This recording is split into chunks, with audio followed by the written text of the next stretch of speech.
close exactly 1 year after Donald Trump was elected president. A tide of anti-Trump sentiment helped Democrats score big wins in 2 gubernatorial races as well as a number of local elections, sending a warning sign to Trump and his Republican Party. November 8, APWASHINGTON. Tuesday's elections were a much-needed jolt for Democrats on the anniversary of Hillary Clinton's loss last year. Jubilant Democrats say the election results are a rejection of President Trump and that they are just getting started. Democrats won the governor's mansions in Virginia and New Jersey. They also flipped a massive number of seats in the Virginia House of Delegates, and Maine voted to expand Medicaid. And voters elected a slew of women and minorities along with several transgender candidates to government offices around the nation. The Democratic Party is back, Democratic National Committee Chairman Tom Perez announced on a call with reporters Wednesday morning. We're taking our country back from Donald Trump one election at a time. After a year with Trump in the White House and Republicans holding both the House and Senate, Democrats feel like this is finally the time, even if the wins were all in blue or blue-leaning states. But as election handicapper Nathan Gonzalez wrote on his website Inside Elections Wednesday, everyone take a deep breath.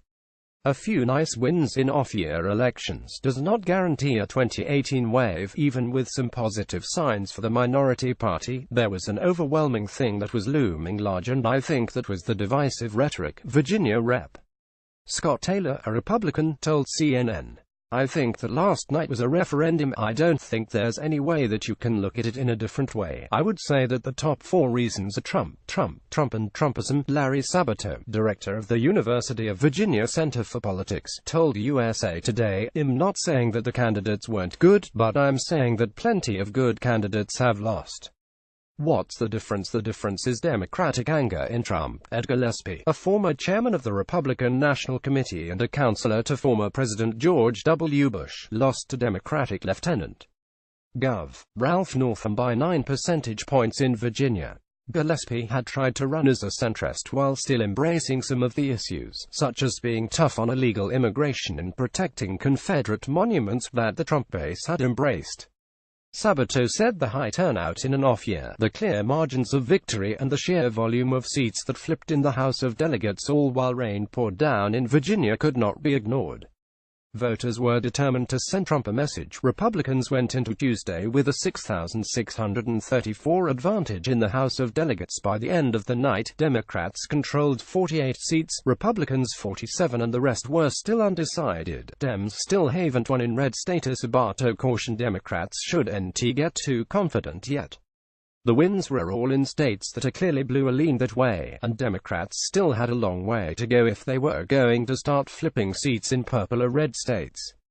The current Virginia governor is a Democrat, and New Jersey Republican Gov. Chris Christie is historically unpopular. Democrats have yet to flip a national seat held by Republicans, though they came close in a couple of special elections for the House of Representatives. Virginia Sen. Tim Kaine, who also was Clinton's running mate, told USA Today that anyone arguing Virginia was a blue state was leaving out a lot of information about the state's chambers and congressional delegation, which is 74 Republican. We were the reddest state in the country in 2001, and the Republicans have blown it, and we've done some things well, and there's been some demographics that have helped us, but look, in some ways, yeah, go ahead and dismiss the lesson from last night, Kaine said. Just pretend like there's nothing there to pay attention to.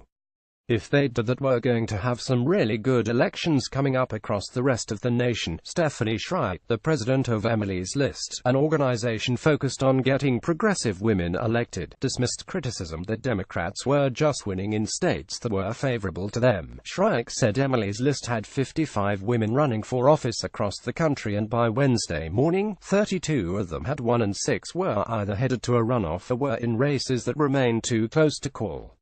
In Virginia, a handful of races were so close they qualified for a recount, and the results will decide which party controls the House of Delegates. She said that Virginia, with its wealthy suburbs and rural areas, acts the way much of America does and should be a signal of Democrats' wins to come, a sign that Democrats have a chance to take back the House. I smell a wave coming, Senate Minority Leader Chuck Schumer of New York said Wednesday. Schumer chaired the Democratic Senatorial Campaign Committee in 20,052,006 when Democrats took back both the House and Senate. The results last night smell exactly the same way as they did that year, Schumer told reporters. The door is certainly open for us, House Minority Leader Nancy Pelosi of California said about retaking the House. It's hard to look at last night and conclude that Democrats are anything other than the narrow favorites for control of the House next year. The results could unleash more Republican retirements and it could spur Democratic recruitment, Dave Wasserman, House editor for the nonpartisan Cook Political Report, told USA Today. Nearly 3 dozen Republicans have left Congress or announced they plan to retire or seek another position at the end of the term. Just about a half dozen Democrats have said they won't seek re-election. Trump Gillespie lost because he didn't embrace President Trump, and his anti-establishment wing of supporters said that Democrats were only able to win because Republicans didn't cozy up to Trump enough. Less than an hour after the race was called for Northam, Trump tweeted from Asia that Gillespie did not embrace me or what I stand for. Gillespie worked hard but did not embrace me or what I stand for. Don't forget, Republicans won 4 out of 4 House seats, and with the economy doing record numbers, we will continue to win, even bigger than before. Donald J. Trump at Real Donald Trump November 8, 2017. Corey Stewart, an anti-establishment, pro-Trump candidate who ran against Gillespie in the primary and came within 1 point of taking the Republican nomination, said Gillespie had no message and refused to embrace the president's message. The Trump base and my supporters did not come out because they knew that Ed Gillespie was an establishment Republican who was not supporting the president and who was not going to be supporting their issues, Stewart told USA Today. In the days leading up to the campaign, Stewart had celebrated that Gillespie was starting to focus more on base issues. The day of the election, Stewart told Fox Business that Gillespie's campaign does a lot like the one that I ran against him, so he'll take it as a vindication, a victory.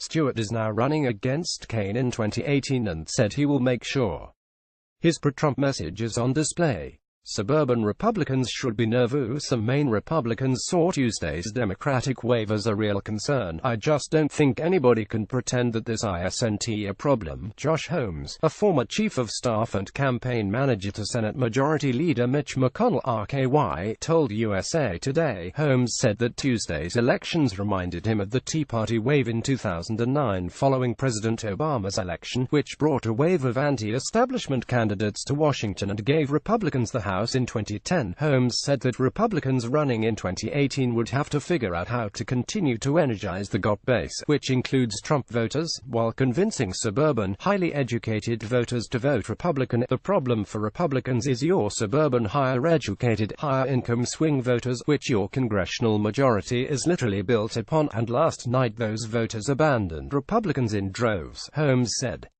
A day of firsts. Danica Roem became the first openly transgender person to be elected and seated in a state legislature. Roem beat Del. Bob Marshall, who has referred to himself as Virginia's chief homophobe, and introduced a bill that would have required people to use the bathroom that matches the birth certificate gender. While Roem was the first transgender person to be elected to a state legislature, there were 3 other transgender people elected to city council and school boards. Andrea Jenkins, who was elected to the Minneapolis City Council, was the first transgender black person elected to public office in the United States.